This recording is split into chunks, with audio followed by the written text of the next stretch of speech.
प्रभु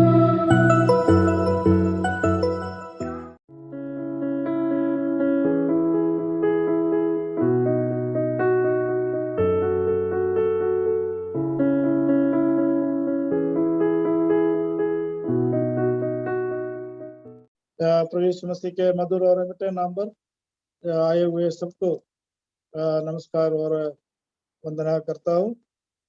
इस क्लास की Tuesday Bible class के लिए एक बार और सबको हम स्वागत भी करते हैं। और आज जो भी विषय हम ले रहा है और भगनों की सेवकाई, प्रभु की कलीसिया में भगनों की सेवकाई ये था हमारा विषय। इस आज का दिन उसका तीसरा अध्याय, तीसरी पार्ट के रूप में आज हमें बैठकर परमेश्वर वचन को सुनेंगे।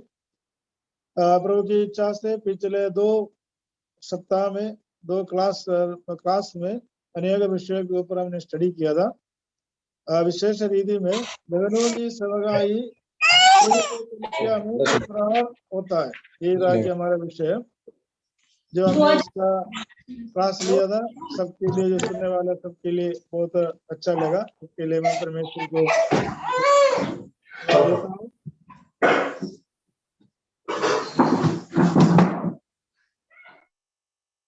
प्रभु का इसके लिए बहुत धन्यवाद देता हूँ।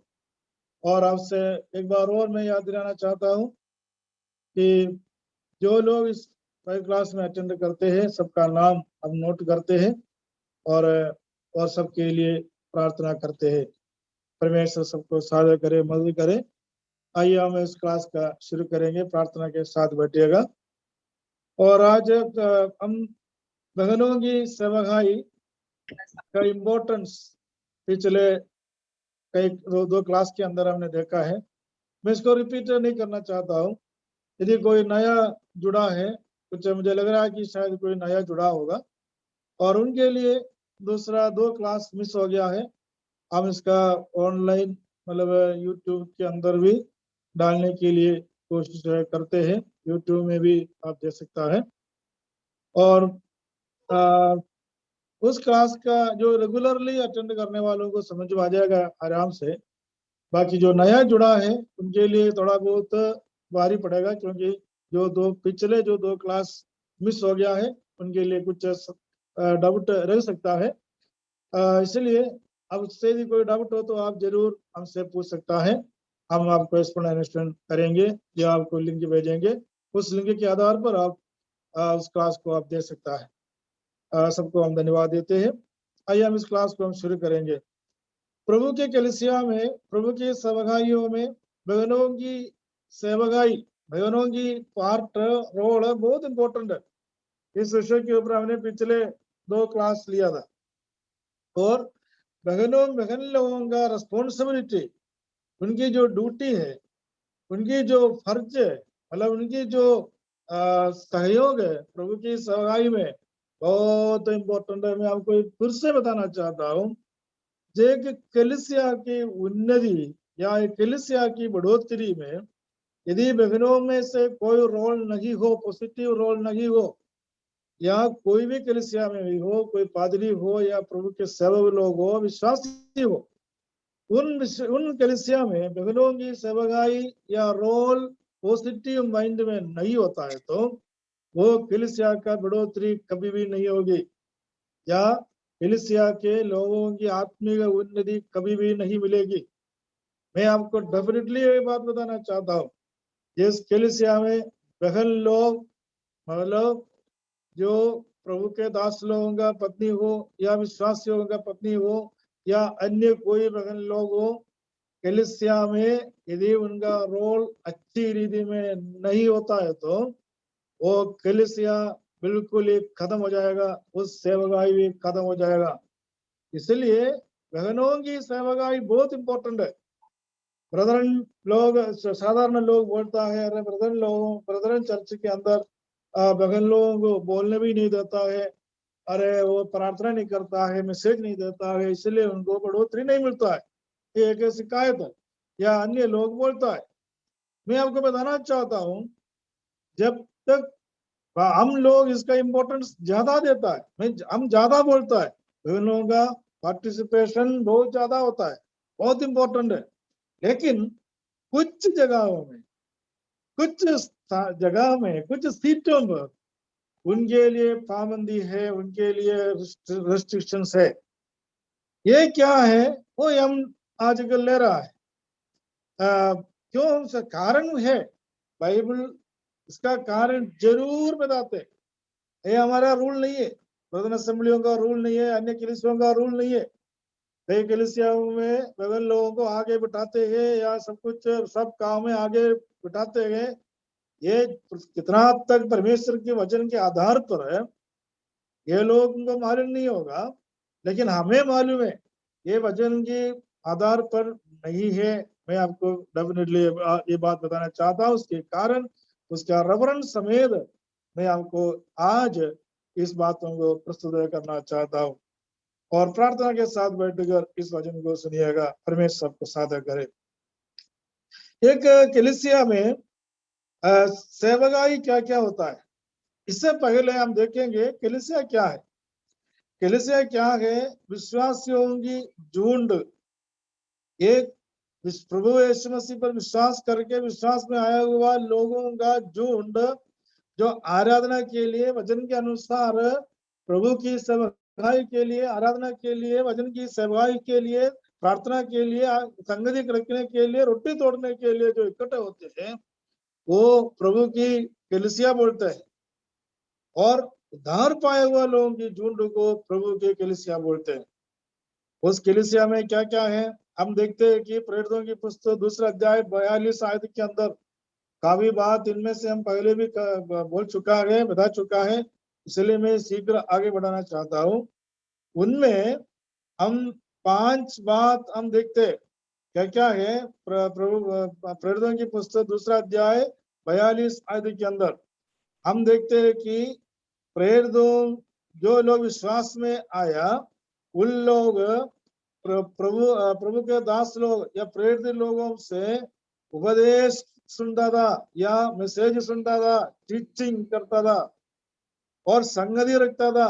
एक विश्वासी दूसरे विश्वासियों के साथ में या एक परिवार दूसरे परिवारों के साथ में हमेशा अच्छा संगति रखता था।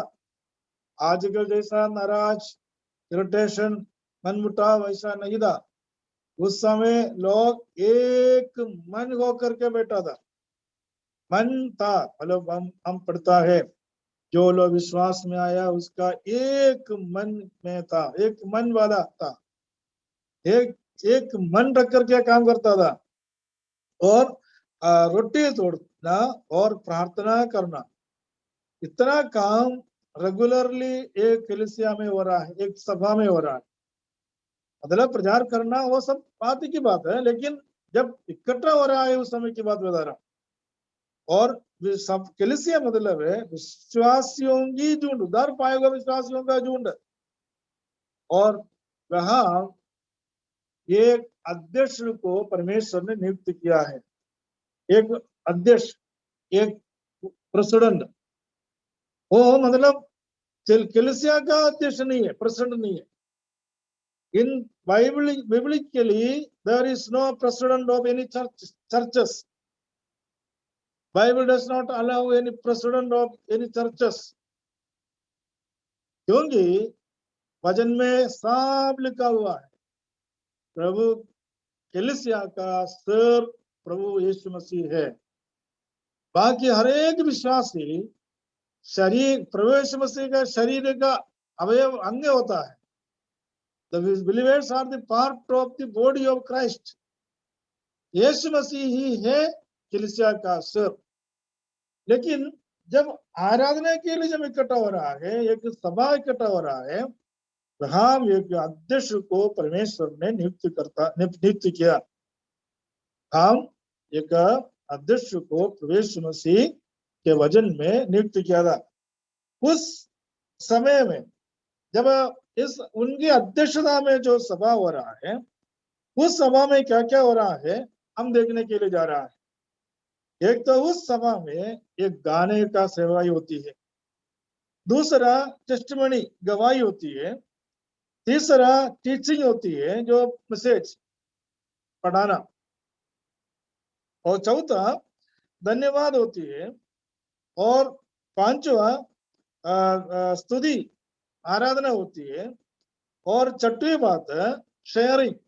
शेयरिंग मतलब है एक का जीवन में कोई प्रॉब्लम हो तो दूसरों को शेयर करना, और एक जनों की दुख में दूसरा पार्टिसिपेट करना, ये शेयरिंग बोलता है। और लास्ट में दान देना, मतलब जिसका जो जरूरत है उस जरूरतों में शामिल होना। इतना काम ये कलीसिया के अंदर कर रहा है।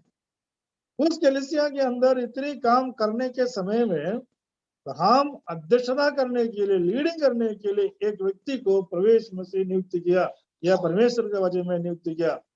हम देखेंगे वो कौन होता है।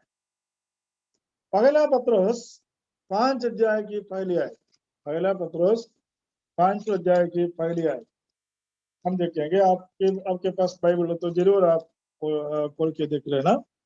5 अध्याय के पहले आयत में लिखा है, तुम में जो प्राचीन है मैं उनके समान प्राचीन और मसीह के दुखों का गवाह और प्रकट होने वाली महिमा में सहभागी होकर उन्हें एक समझाता हूँ। मतलब एक प्राचीन के बारे में लिखा हुआ है। प्राचीन मतलब है एल्डर, इसको बोलता है एल्डर। ये कलीसिया में एक एल्डर होता है, और एल्डर क्या क्या काम है दूसरे आयत में लिखा हुआ है कि परमेश्वर के उस झुंड की, देखना ध्यान रखना, परमेश्वर के उस झुंड, ऐसा नहीं है कि बना बना लोगों का जो मतलब मलयालത്തിൽ പറഞ്ഞ തട്ടിക്കൂട്ടുക എന്ന് പറയും। हिंदी में क्या बोलते हैं पता नहीं, इकट्ठा करके लोग, इधर उधर के लोगों को इकट्ठा करके प्रेसिडेंट बना करके बैठना। प्रभु के कलीसिया में नहीं लिखा, इसमें लिखा, साफ हिंदी में लिखा हुआ है, परमेश्वर के उस झुंड की, उस बहुत इंपॉर्टेंट है, उस झुंड मतलब धार पाया हुआ लोगों का झुंड। ऐसा नहीं है कि वो सारे जो अनसठ लोग है, गड़बड़ लोग है, बदमाश लोगों को बुला करके जो भी क्रिया विधि करवा करके गाना म्यूजिक बजा के ये कर नाच के जाने वाला कलीसिया नहीं है। प्रभु के कलीसिया का कोई लेना देना इसमें नहीं है। उस परमेश्वर के उस झुंड होना चाहिए। आज के कलीसिया व्यक्ति का होता है, मेरा कलीसिया, मई चर्च, फलाना व्यक्ति का चर्च, बनाना कलीसिया, बनाना का कलीसिया, उनकी कलीसिया, उसकी कलीसिया। कई जगह में औरतों के नाम पर कलीसिया चलता है, वो नहीं है। परमेश्वर के उस झुंड की कलीसिया में क्या होना चाहिए, क्या आगे लिखा है, जो तुम्हारे बीच में एक रखवाली करो। तुम्हारे बीच में एक रखवाली कौन करना पड़ता है? एल्डर करना पड़ता है, प्राचीन करना पड़ता है। एल्डर मतलब पुल्लिंग है, पुरुष होता है, स्त्री नहीं होती है।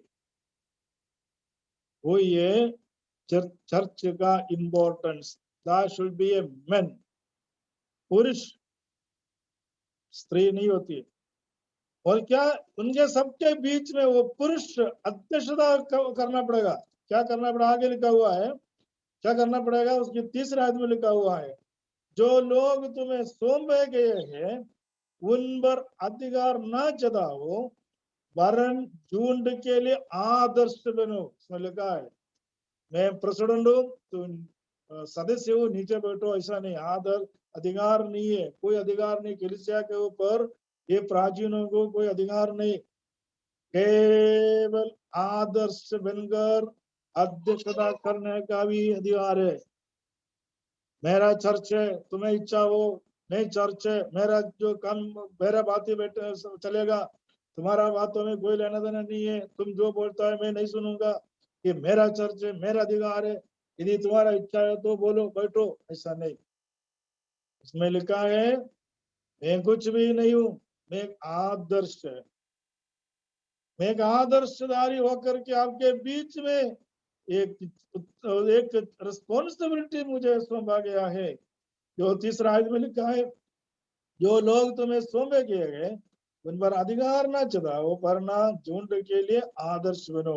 आगे लिखा है, उसके 5वें आयत में लिखा हुआ है, क्या करना है, इस प्रकार ये नवयुग तुम भी प्राचीनों के अधीन रहो, वरन तुम सब के सब एक दूसरों की सेवा के लिए दीनता से कमर बांधे रहो, क्योंकि परमेश्वर अभिमानियों का विरोध करता है परंतु दीनों पर अनुग्रह करता है।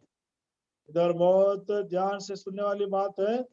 एक बड़े बड़े नव युवकों को बताया तुम भी प्राचीनों के अधीन में रहना है, मतलब अध्यक्षता जो करता है उनके अधीन में रहना है। वहां लिखा नव युवकों लिखा हुआ है। नव युवकों मतलब युवा और युवती दोनों मिला के होती है कलीसिया के अंदर। जैसा मैंने कहा, पति होती है, पत्नी होती है, भाई होती है, बहन होती है, माँ, माता पिता, बच्चे, बड़े लड़का हो लड़की भी हो, सब लोग होती है, तभी आगे कलीसिया बनता है। ऐसा नहीं है कि केवल पुरुष लोग ही आना है, स्त्री लोग नहीं आना, बच्चे लोग नहीं आना, ऐसा नहीं होता है। क्योंकि परमेश्वर का वचन में जो भी विश्वासी लोग परिवार जो कलीसिया में जोड़ता था, परिवार के साथ में जोड़ता था। ऐसा नहीं है कि पुरुष आया स्त्री नहीं आया, बच्चे को छोड़ दिया, ऐसा नहीं था। हर कोई जो शादीशुदा है तो पत्नी होती है, बच्चे बच्चे है तो माता पिता हो तो बच्चे होता है, बच्चे हो तो माता पिता आता है, माता आता पिता भी आता है। इसमें आदमी भी आती है, औरत भी आती है।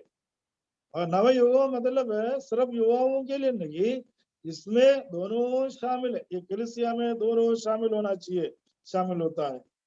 मतलब याकूब की पत्री 5 अध्याय 14 आयत के अंदर, याकूब की पत्री 5 अध्याय की 14 आयत के अंदर हम देखते हैं, उसमें लिखा है प्राचीनों के बारे में और भी बात लिखा हुआ है।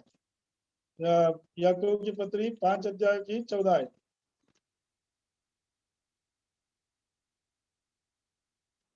उसमें लिखा है जिसका एक विश्वास है कि यीशु ही मसीह है। सॉरी, मैं यूहन्ना पढ़ा, हिंदी बाइबल थोड़ा सा मेरे को सहयोग नहीं दे रहा है।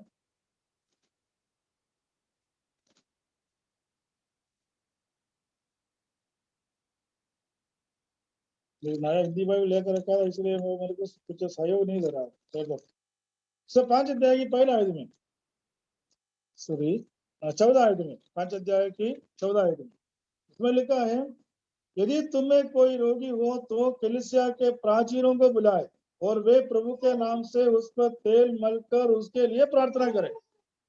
देखो, एक कलीसिया में प्राचीनों को इम्पोर्टेंस दिया हुआ है, एल्डर्स को इम्पोर्टेंस दिया हुआ है। ऐसा नहीं है कि आजकल कोई व्यक्ति है जो खास तौर से जो प्रार्थना करके तेल लगाते हैं, मेरे को भी हक है, मेरे पास भी इसका वरदान है, मैं भी कर सकता हूँ, दूसरा कोई भी नहीं कर सकता हूँ। ऐसा वचन परमेश्वर के वचन में नहीं लिखा, परमेश्वर के वचन के अनुसार नहीं है। परमेश्वर के वचन के अनुसार कलीसिया का एल्डर ये काम करना पड़ता है। क्योंकि एल्डर के बारे में पहले बोला, एल्डर के कुछ प्रत्येकता तीमुथियुस की पत्री में लिखा हुआ है, वो हमारे विषय नहीं अभी। उसमें लिखा है कि परमेश्वर का उन झुंडों को पालन करने वाला होना चाहिए, अध्यक्षता करने वाला होना चाहिए और सबके सामने आदर्श बनने वाला होना चाहिए, एक दूसरों को मानने वाला होना चाहिए। और साथ साथ में एक एल्डर का प्रत्येकता वो प्रार्थना करने वाला होना चाहिए। बीमार लोगों के या कोई परेशान हो मुसीबतों में है उनके घर पे जाके उनके लिए प्रार्थना करने वाला होना चाहिए। और हम कलीसिया में कौन, एक कलीसिया का समय पर मतलब इकट्ठे होने के समय पर, मतलब है जिस कलीसिया में आदमी लोग बैठता है उस कलीसिया में कौन प्रार्थना करना है, इसके बारे में पहला तिमोथी दूसरे अध्याय की 8वीं आयत, पहला तिमोथी दूसरे अध्याय की 8वीं आयत में लिखा हुआ है। फर्स्ट तिमोथी 2:8,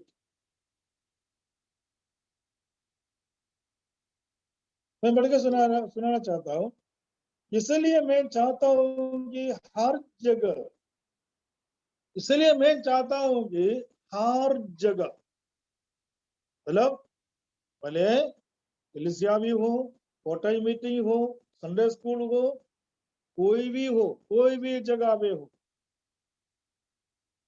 फ्यूनरल सर्विस हो, शादी हो, मतलब कलीसिया के नाम पर जहां भी लोग इकट्ठे होते हो, वहां क्या करना पड़ता है। इसलिए मैं चाहता हूं कि हर जगह आगे देखना पुरुष, पुरुष लिखा हुआ है, पुरुष। कुरिन्थियों के पत्र में लिखा है, एक प्रत्येकता है पुरुषों का, पुरुषत्व काणिकण, पुरुषत्व दिखाना, मतलब आदमी औरत नहीं होना चाहिए। कई जगह में कलीसिया में ये देखने को लिए मिलता है कि आदमी औरत बनता है, औरत आदमी बनता है। जब आदमी आदमी नहीं होता है तो तब औरत करेगा काम। इसलिए कलीसिया में आदमी का भी, आदमी जो है आदमी वो काम करना पड़ेगा, तभी तो औरत लोग नहीं करेगा। इसमें लिखा है, और हर जगह पुरुष बिना क्रोध और विवाद विवाद के पवित्र हाथों को उठाकर प्रार्थना किया करना। पुरुषों को लिए दिया हुआ आज्ञा है, तुम्हारा पवित्र हाथ उठाकर। एक प्रत्येकता है इसमें, ये प्रार्थना करने वाला पुरुषों का 3 प्रत्येकता दिया हुआ है। एक तो बिना क्रोध का होना चाहिए, दूसरा विवाद नहीं होना चाहिए, तीसरा उनके हाथ पवित्र होना चाहिए। ये तीनों क्वालिटी जब होगा तब हाथ उठा के प्रार्थना कर सकता है। ये तीनों नहीं हो तो अच्छा होगा कि हाथ नहीं उठा। देखो, एक कलीसिया का रूल है, प्रवेश मसीह, ये जो प्रभु के वचन में ये सब चीज साफ लिखा हुआ है। ये सुनने के लिए, हमारा जीवन में पालन करने के लिए लिखा हुआ है। ऐसा नहीं है कि पढ़ के यू फॉर्मेलिटी करने के लिए नहीं लिखा। और आगे लिखा है, प्रभु के कलीसिया में उपदेश देने वाला कौन होना चाहिए। पहले हमने देखा प्रभु के कलीसिया कौन नियंत्रित करना है, वो ये एक एल्डर का काम है। कौन प्रार्थना करना है, वो इसके बारे में मैंने देखा अभी। प्राचीन व्यक्ति या एल्डर प्रार्थना करना, मतलब पुरुष, पुरुष, उसमें एल्डर नहीं लिखा, सॉरी, पुरुष पवित्र हाथ उठाकर प्रार्थना करना। अभी आप सवाल पूछ सकता है, क्या लेडीज हाथ उठा सकता है प्रार्थना में, प्रार्थना करते समय पर? बाइबल में नहीं लिखा। क्यों क्यों नहीं लिखा? क्यों, कारण क्या है? हम नेक्स्ट क्लास में इसको देखेंगे। औरत लोग केवल प्रार्थना करने के लिए हाथ नहीं उठाता है, दूसरा हर कार्य के लिए हाथ उठाता है ना। हर लोगों का प्रत्येक है, जब भी गुस्सा आ गया तो चप्पल उठाते हैं। लोग बोलते हैं मैं चप्पल उठाऊंगा, प्रार्थना के लिए हाथ नहीं उठाता है, लेकिन ये भी उठाता है। इसका मतलब है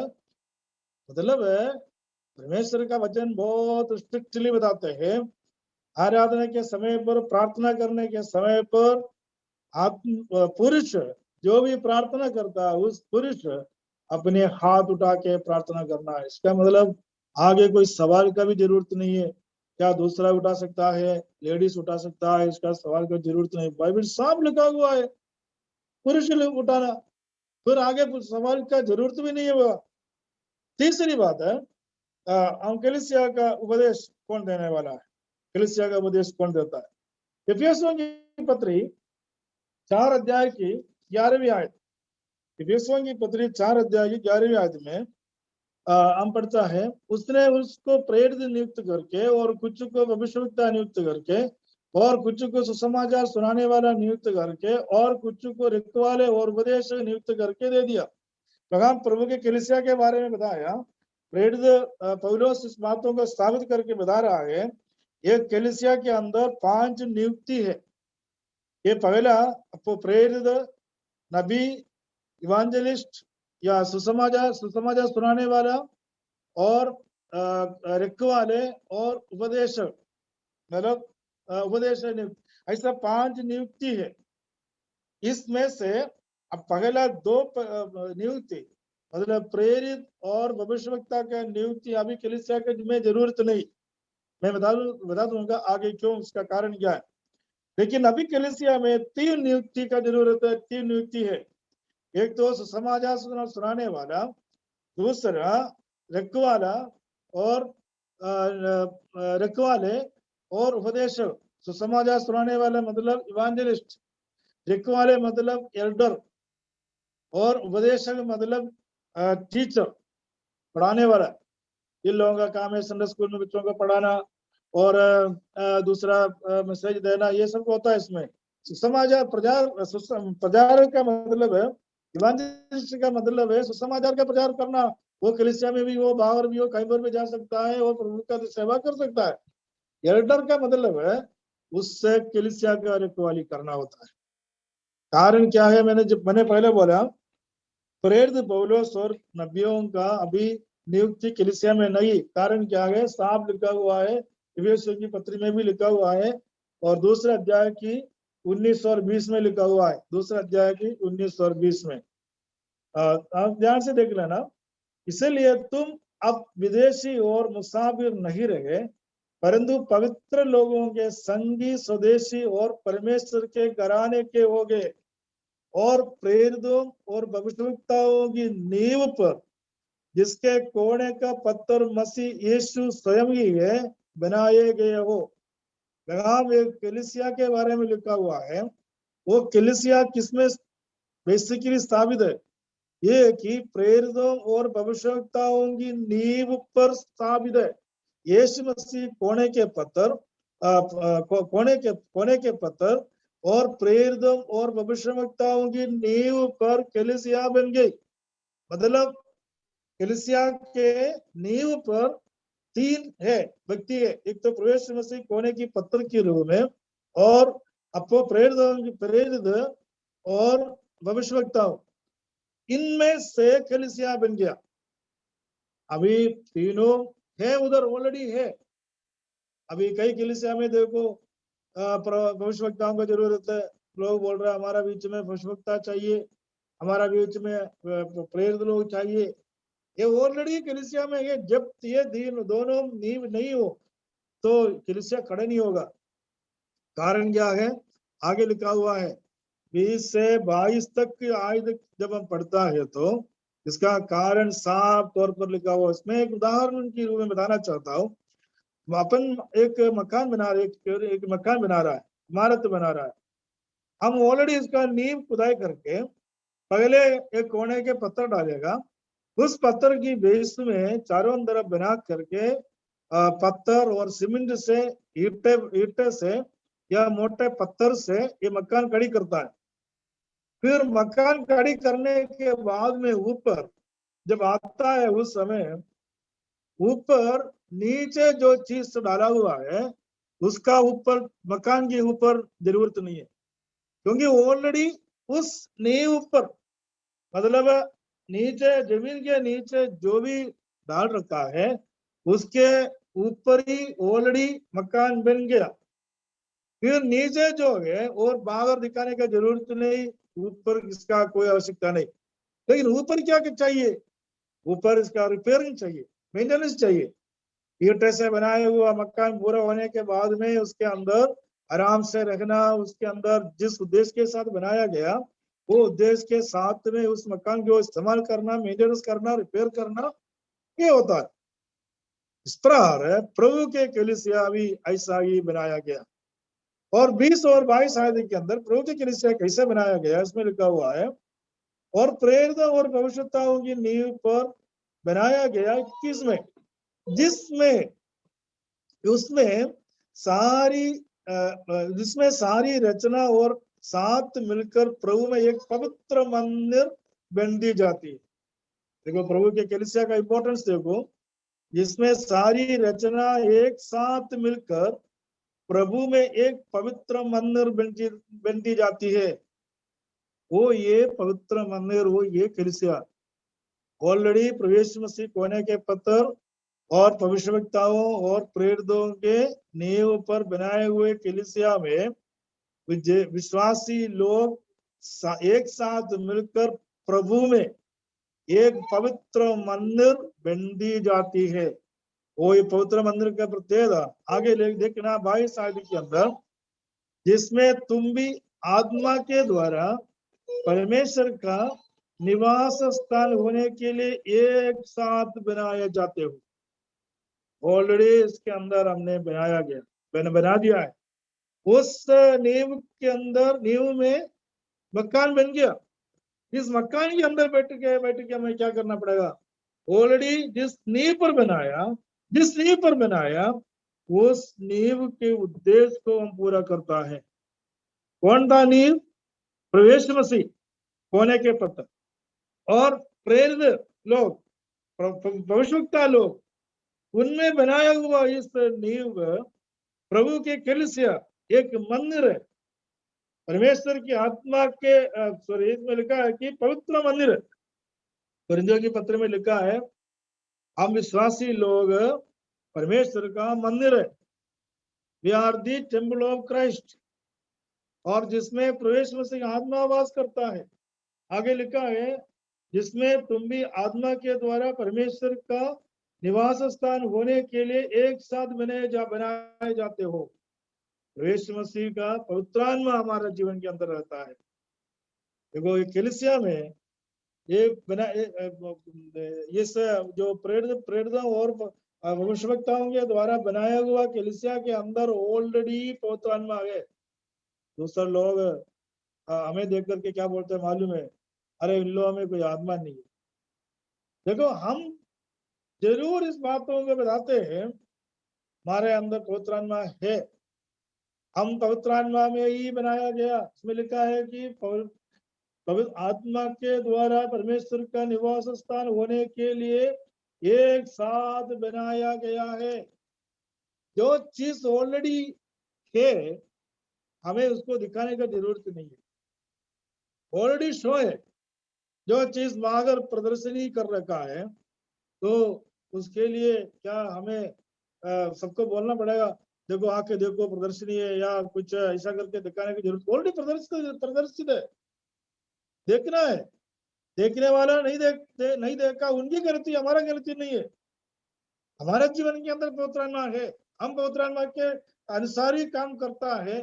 दूसरे लोगों को दिखाई नहीं दे रहा है तो हमारा गलती नहीं है, देखने वालों की गलती है। उनके आंगे अंधे हो गया इसलिए वो नहीं देख पा रहा है। लेकिन हमारा विश्वास, हमारा काम क्या है? हम उनको दिखाना है, प्रदर्शन करना है कि हम प्रवेश मसीह का आत्मा में बनाया हुआ एक मंदिर है। और ऐसा एक मंदिर के अंदर बनाया हुआ कलीसिया में यीशु मसीह जो कहा, प्रेरितों के द्वारा जो कहा गया है और उपदेशों के रूप में जो दिया गया है, इस बातों को भी इम्पोर्टेंस है। इसके अलावा कोई भी चीज को इम्पोर्टेंस बाइबल में नहीं दिया। वचन में लिखा है कि प्रभु के कलीसिया इतना तक नींव से बनाया हुआ है, इसलिए हर एक व्यक्ति इस कलीसिया का नियम और नियमों को पालन करना जरूरी है। क्योंकि ये समझना है कि उनको ये जो नींव पर बनाया हुआ है और इसमें ना तो कोई जोड़ सकता ना तो कोई भी मैंने हटा भी सकता, और उसका कम भी नहीं कर पाएगा, ज्यादा भी नहीं कर पाएगा। इसलिए ये बात तो मैं उधर ही समाप्त करना चाहता हूँ। यदि प्रभु के आगमन में कोई देरी हो, परमेश्वर की इच्छा हो, तो अगले क्लास जो 4th क्लास होगा उसमें इस विषय के ऊपर हम विचार करेंगे। ये कलीसिया में वुमन या औरत प्रचार कर सकता है या लीडिंग कर सकता है या प्रार्थना कर सकता है, इस विषय के ऊपर ही विचार करेंगे नेक्स्ट क्लास में। मैं विश्वास करता हूँ कि आज का क्लास सबके अच्छा लगा या समझ में आ गया, ये मेरा विश्वास है। मैं इस प्रवचन के लिए आए हुए सबके लिए यीशु मसीह के नाम पर धन्यवाद देना चाहता हूँ और सबको मैं धन्यवाद देना चाहता हूँ और सबके लिए प्रार्थना भी करता हूँ। हमारे लिए भी प्रार्थना करना। यदि प्रभु की इच्छा है तो अगले क्लास से शायद इस विषय को मैं समाप्त हो जाएगा, ऐसा मेरा अनुमान है। और ये 3 जो आपके सामने जो रखता हूँ इस बातों को, can woman preach, lead and pray, ये बात कभी भी आप बात नहीं सोचना हाँ हमारा बहन लोग प्रचार नहीं कर पाएगा, हमारा बहन लोगों को लीडिंग नहीं कर पाएगा, हमारा बहन लोग प्रार्थना नहीं कर पाएगा, फिर हम क्यों जाना है चर्च में, ऐसा नहीं सोचना। लेकिन आपके लिए बहुत अच्छा काम परमेश्वर के वचन में लिखा हुआ है। बहन लोगों के लिए क्या क्या है, कैसा होता है, क्या क्या करना पड़ता है, क्या होता है, इस विषय के ऊपर हम नेक्स्ट क्लास में विचार करेंगे। परमेश्वर में सादा करे, मदद करे। इतनी समय तक हमें सुना हुआ सबको प्रभु यीशु मसीह के नाम पर धन्यवाद देना चाहता हूँ।